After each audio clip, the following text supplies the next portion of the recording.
Hello students, आप सभी को हमारे यूट्यूब चैनल में मोस्ट वेलकम है। आप सभी को class 11th and class 12th ये दोनों के लिए मोस्ट इम्पोर्टेंट क्वेश्चंस है। और किसी भी तरह के कॉम्पिटिशन एग्जामिनेशन भी अगर आप दे रहे हैं तो ये उस तरह के एग्जामिनेशन के लिए भी ये जो क्वेश्चंस बना रहे हैं ये सब के लिए मोस्ट इम्पोर्टेंट है। आप सभी इस क्वेश्चंस को लास्ट तक ज़रूर देखें। और ये पार्ट 1 है और इसी प्रकार का सिमिलर मोस्ट इम्पोर्टेंट क्वेश्चंस जो प्रीवियस ईयर में पूछा गया है और जो एग्ज़ाम के पॉइंट ऑफ व्यू से इम्पोर्टेंट है उसको हम लोग बना करके और पोस्ट करेंगे। तो लास्ट तक लोग वीडियो को ज़रूर देखें। अगर अच्छा लगे तो वीडियो को लाइक ज़रूर करें, ठीक है। तो चलते हैं। देखो, पहला क्वेश्चन हम लोग बताने जा रहे हैं। ये जो क्वेश्चन है वो C++ का है, हम लोग का C++ प्रोग्रामिंग लैंग्वेज का है, ठीक है। तो सबसे पहला क्वेश्चन जो आपके सामने शो कर रहा है, कह रहा है कि इवोल्यूशन ऑफ फ्लोविंग एक्सप्रेशन। देखो, सबसे पहले यहाँ पर क्या दिया हुआ है कि इनिशियली y का जो वैल्यू है वो कितना है, 10 है ना। तो सबसे पहले y का जो वैल्यू 10 है तो इसका आंसर क्या होगा। ये क्वेश्चन 2024 में आपका पूछा गया है, जिसको आप लोग देख सकते हैं। तो सबसे पहले काम होता है यूनरी, जैसे कि आप लोग हम पढ़ाए थे, आप लोग भी जानते होंगे कि पहला काम होता है यूनरी ऑपरेटर का हम लोग पहले करते हैं। इसके बाद जो हम लोग काम करते हैं उसका काम होता है बाइनरी का काम होता है, और लास्ट में काम होता है किसका, टर्नरी का, ठीक है। एक सीक्वेंस ऐसे मैनेज करके चलते हो तो ज़्यादा बेटर समझ में आप लोग को आएगा। तो सबसे पहले यहाँ लोग काम करेंगे यूनरी ऑपरेटर का। तो यूनरी जो ऑपरेटर यहाँ कौन है, सबसे पहले वो प्लस प्लस, इसका काम पहले करेंगे, तब लास्ट में तब काम करेंगे मल्टीप्लिकेशन का, और तब जो वैल्यू होगा हम लोग का वो उसको लोग इनिशियलाइज करने के इसमें इक्वल टू का इस्तेमाल कर किए हुए हैं, ताकि इधर का जो वैल्यू होगा उसको हम कहाँ पुट करेंगे, एक्स में पुट कर देंगे, है ना। तो यहाँ पर देखिए, सबसे पहले एक्स वाई का वैल्यू कितना लोग का 10 है, तो ये प्लस प्लस वाई है। ये क्या कहता है, ये प्री है कि पोस्ट है, ये पोस्ट प्री है। प्री बोलता है कि पहले हम बढ़ाएंगे तो वाई का वैल्यू कितना हो जाएगा लोग का, 10 से कितना हो जाएगा 11। तो 11 को मल्टीप्लाई करें कितना से लोग, 11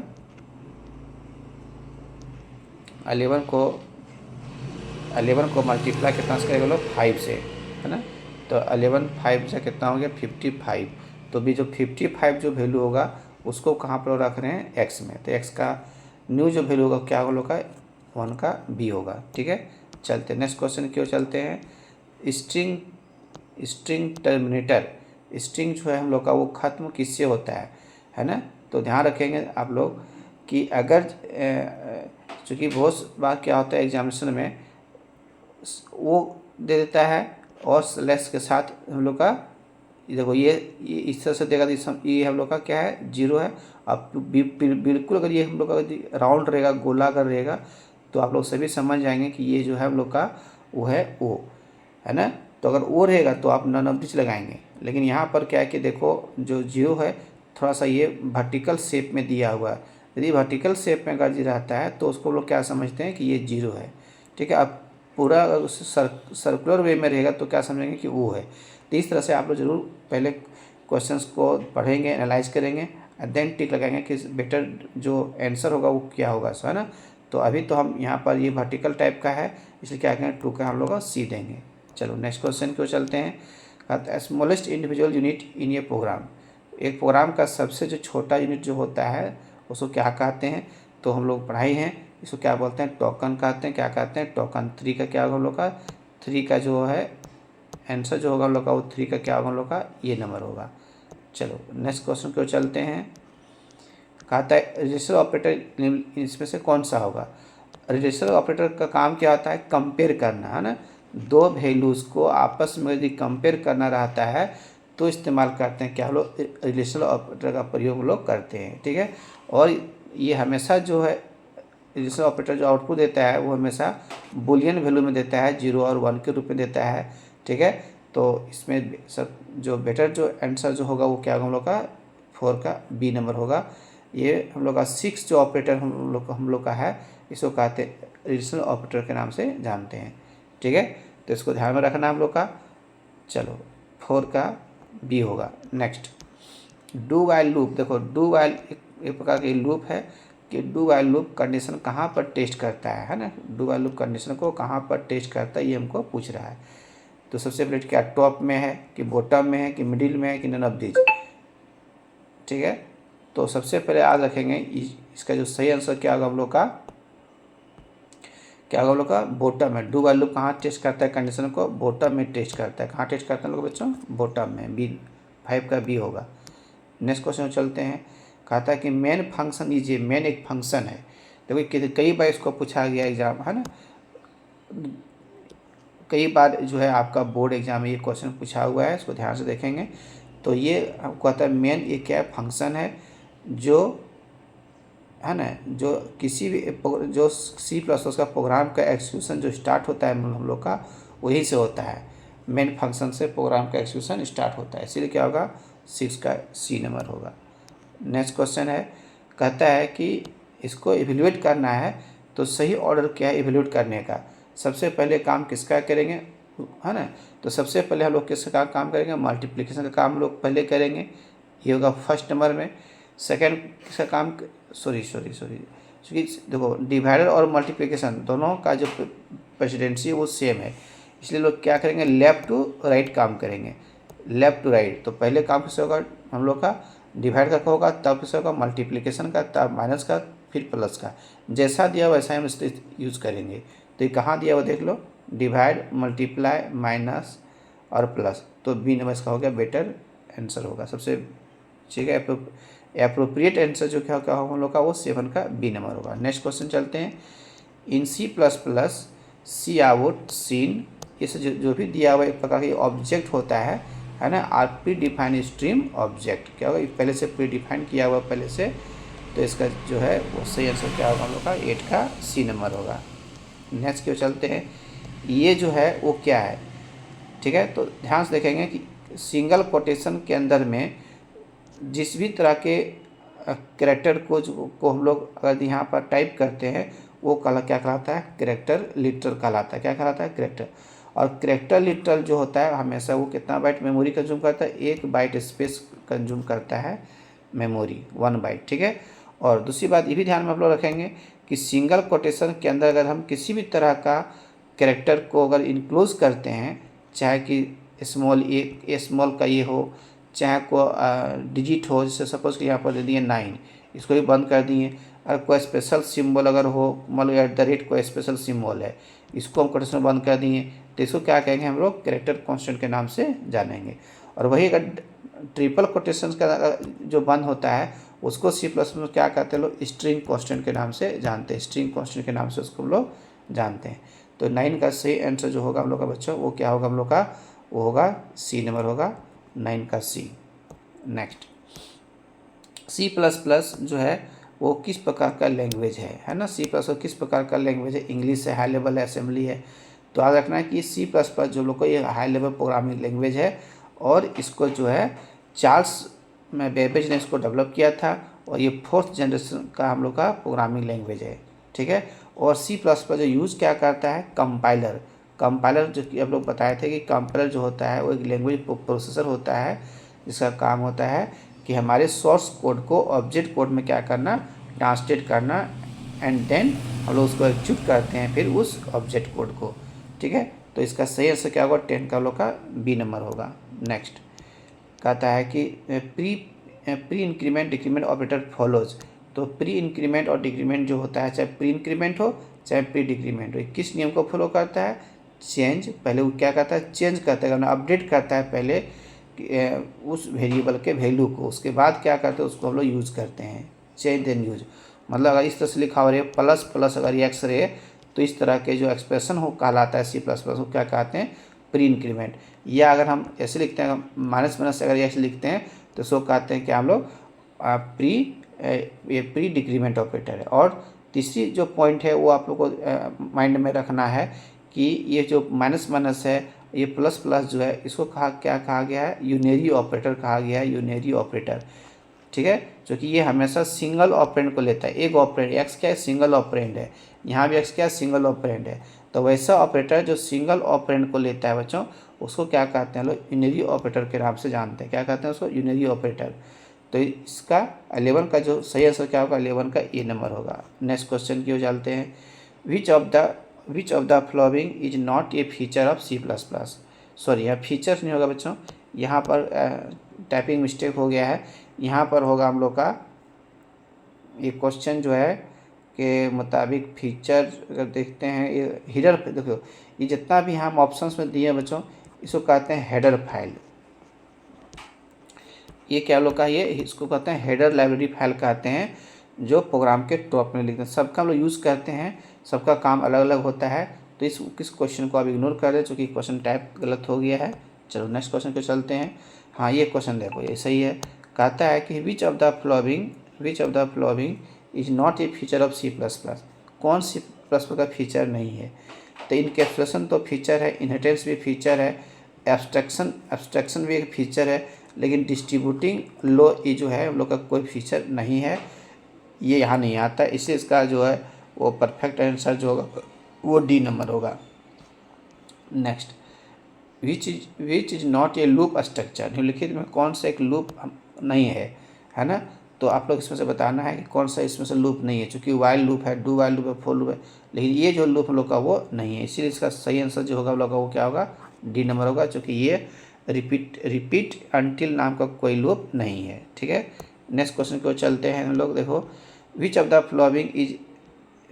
फ्लोइंग इज एक्सट्रैक्शन ऑपरेटर। देखो, एक्सट्रैक्शन ऑपरेटर जो हम लोग का जो यहाँ देख पा रहे हैं आप, ये इस्तेमाल करते हैं हमेशा किसके साथ, सिन के साथ इस्तेमाल करते हैं, सिन के साथ। तो सिन के साथ हमेशा इस्तेमाल करते हैं इस तरह का सिम्बॉल। जैसे मान लो कोई वेरिएबल है एक्स में हमने कोई इनपुट लेना है, वैल्यू रीड करना है, तो हम लोग इस तरह का स्टेटमेंट को लिखेंगे, सिन x.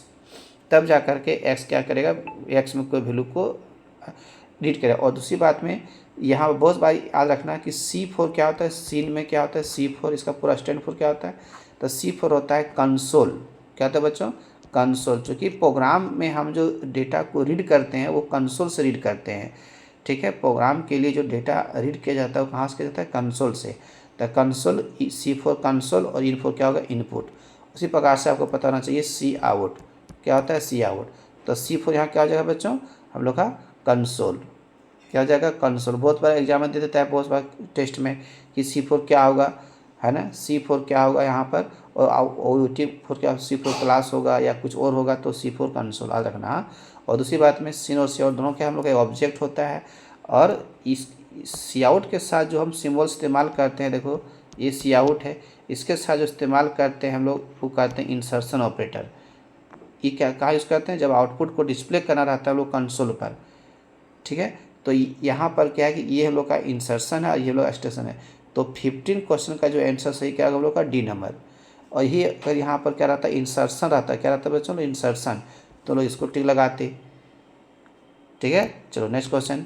The do while loop is an control loop. Do while loop किस तरह का लूप के अंडर में आता है ना, कि डू वाइल लूप किसे कहते हैं, entry, exit, count, none of this.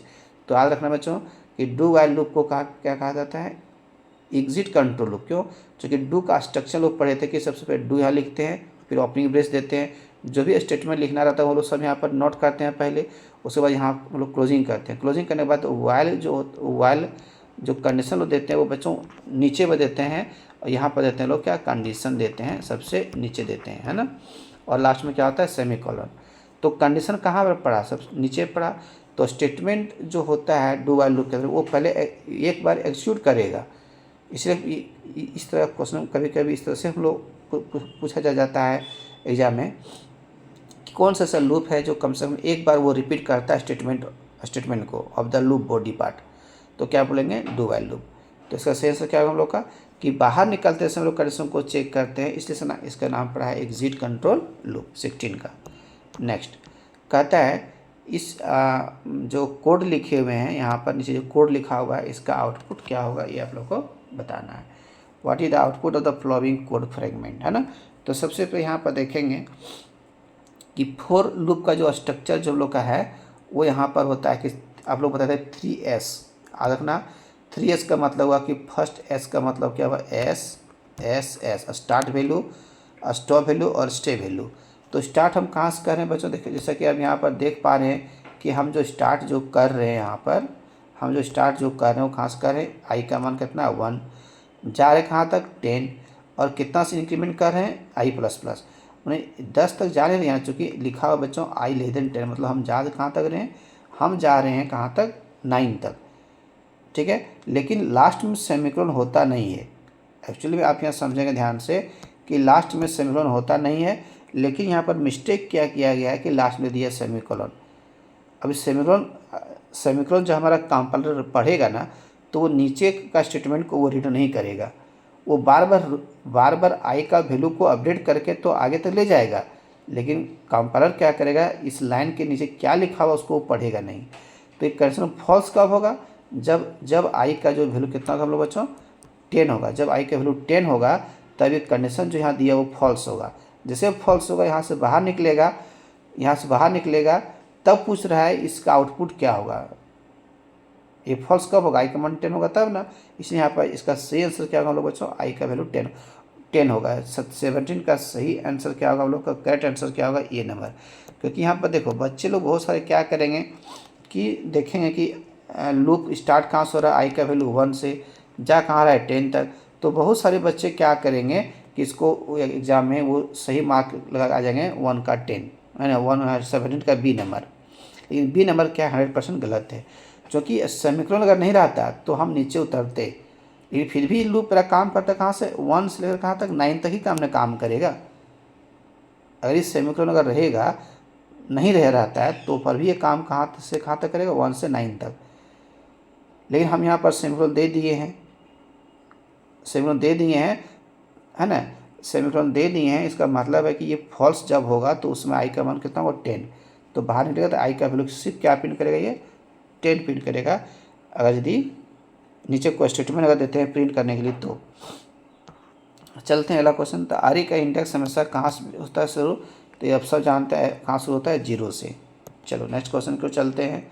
ये सेट ऑफ लॉजिकल ऑपरेटर इसमें से कौन सा होता है, क्योंकि आप सब जान रहे हैं लॉजिकल ऑपरेटर जो होता है हम लोग का, इसमें क्या होगा एंड और नॉट। ये 3 को जो सिंबल हम लोग का है, एक एंड है, दूसरा एक नॉट है और है, ये क्या होगा नॉट, इसको कहते हैं लॉजिकल ऑपरेटर। इसका काम क्या होता है कि 2 या 2 और मोर रिलेशनल एक्सप्रेशन को आपस में कंबाइन करने के लिए हम इस्तेमाल करते हैं, इसलिए इसका परफेक्ट आंसर क्या होगा, 19 का सी नंबर होगा। चलते हैं लास्ट क्वेश्चन हम लोग का आज का है, फिर इसके आगे हम अगला क्वेश्चन फिर हम लोग अगला वीडियो में देंगे। आज का लास्ट जो क्वेश्चन वो कितना है, 20 number. What will the value of following expression, ठीक है। ये जो एक्सप्रेशन नीचे जो दिया हुआ है ये वाला, इसका आउटपुट क्या होगा ये आपको पूछा जाए। ये 2022 का एक क्वेश्चन है ना।